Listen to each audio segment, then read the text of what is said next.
Hello everyone, আসসালামু আলাইকুম। কেমন আছেন সবাই? আশা করছি যে যেখানে বসে আমার এই ভিডিওটি দেখছেন আল্লাহর অশেষ রহমতে সবাই অনেক বেশি ভালো আছেন। আমিও আলহামদুলিল্লাহ বেশ ভালো আছি। সবাইকে শুভ নববর্ষ। আর অগ্রিম কেন আপনাদেরকে জানিয়ে রাখছি জানেন?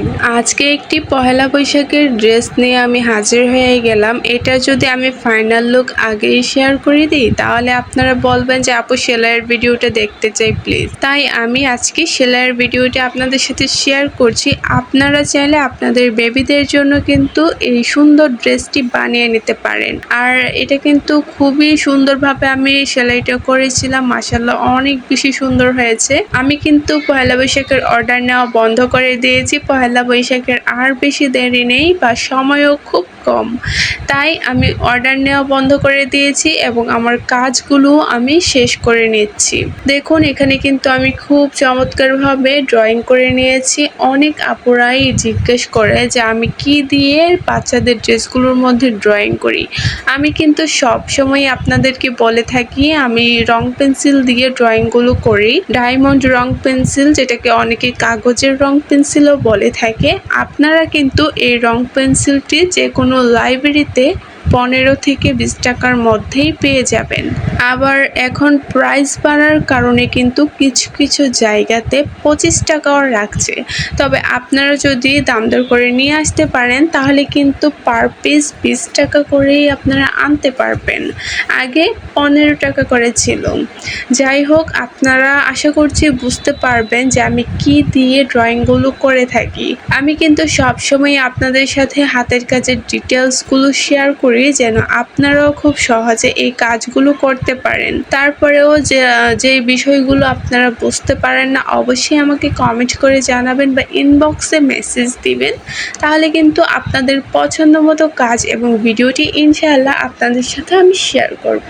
এখানে দেখুন আমি খুবই সুন্দর বা ইউনিক একটা লুক আনার চেষ্টা করছিলাম। সব সময় তো হাতের কাজগুলো যখনই আমি মনে করি যে একটি ইউনিক একটা লুক নিয়ে আসবো তখনই না অন্য আরেকটা ড্রেসের সাথে সেম হয়ে যায়। আর যেহেতু এগুলো হাতের কাজ, একই সেলাই, একই প্যাটার্ন, তো সব কিছু সেম হওয়াটাই স্বাভাবিক। তারপরও চেষ্টা করি যে আপনাদেরকে নতুন নতুন কিছু ডিজাইন দেখানোর বা শেখানোর, আপনারা যেন নতুন কিছু দেখতে পান। তো সেটা করারই আমি সবসময় চেষ্টা করি যেন নতুন কিছু করতে পারি। তো এখানে আমি খুব সুন্দরভাবে ড্রয়িংটা করে নেওয়ার পর সেলাইয়ের কাজটা করে নিয়েছি। দেখুন আমি জানি না আপনাদের কাছে কেমন লাগবে। তো এটার ফাইনাল লুক কিন্তু অবশ্যই আপনাদের সাথে দেখাবো। আমি কিন্তু পুরোটা কাজ কমপ্লিট করে নিয়েছি। আসলে ব্যস্ত থাকার কারণে ভিডিওটা আপনাদের সাথে দেওয়া হয়নি, কিন্তু পুরোটা কাজ কিন্তু আমি কমপ্লিট করে নিয়েছি। আর এই ড্রেসটার মধ্যে কিন্তু আমি হোয়াইট কালারের লেস ইউজ করেছি। আর এটার জন্য কিন্তু ড্রেসটার সৌন্দর্য আরও বেশি বেড়ে গিয়েছে। হাতের কাজ কিন্তু খুব শখের একটি কাজ, বা সবাই কিন্তু অনেক পছন্দ করে হাতের কাজটা। অনেক মানুষই কিন্তু হাতের কাজের ড্রেসগুলো নিয়ে বেবিদেরকে পরায় বা নিজেরাও ইউজ করে, আবার অনেকে সেগুলো চিনেই না। তো যাই হোক, যারা যারা চিনে তারা তো ভালোভাবেই জানে এই ড্রেসগুলো বাচ্চাদের জন্য কতটা কমফোর্টেবল। আর এই কমফোর্টেবলের জন্য কিন্তু আমরা এই ড্রেসগুলো বানিয়ে থাকি। এখানে আমি কিছু ডালপালা বলবো না কি বলবো আমি নিজেও জানি না। তো এখানে আমি ব্যাক স্টিচ, শার্টিন স্টিচ এবং ফিশবোন স্টিচ 3টা সেলাই দিয়ে কিন্তু আমি এই পুরোটা কাজ কমপ্লিট করে নিয়েছি।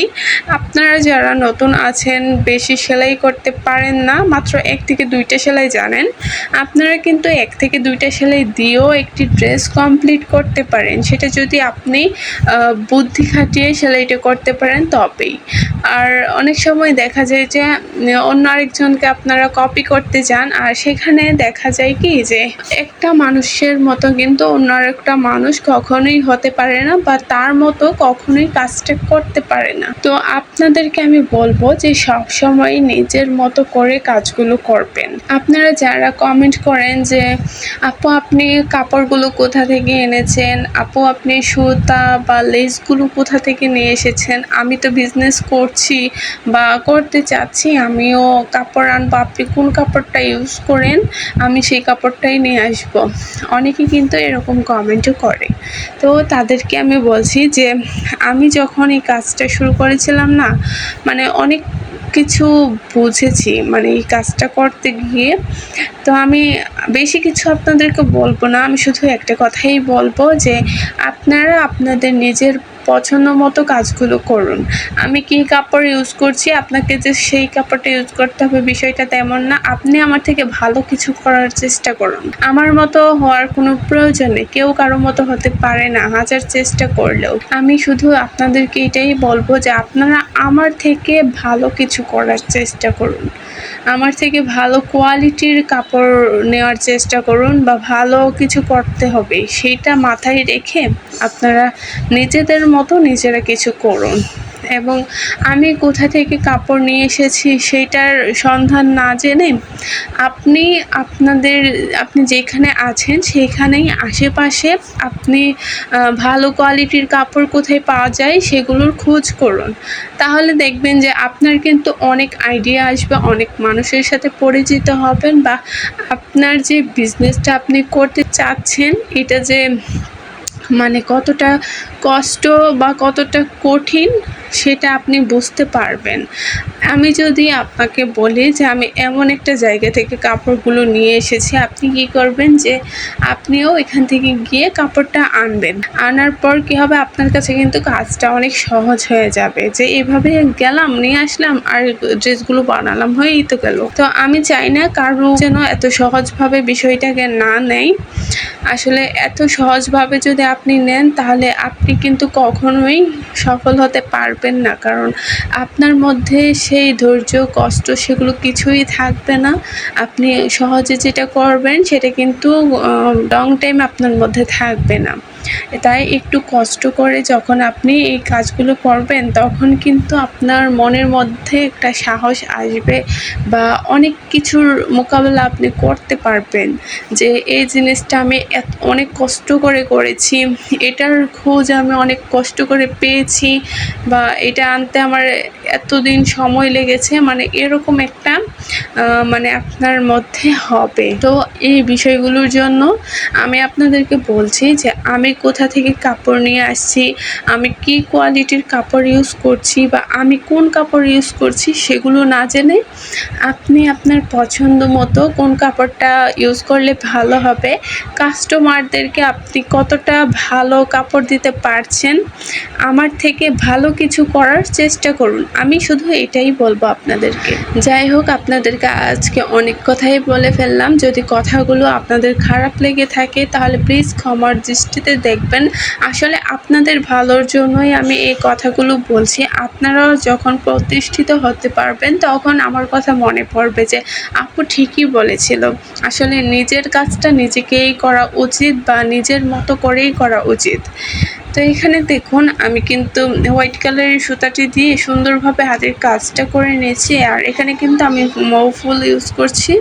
তো এটাকে আমি মৌফুলই বলে থাকি, জানি না কে কী বলে বা কে কী নামে চিনে।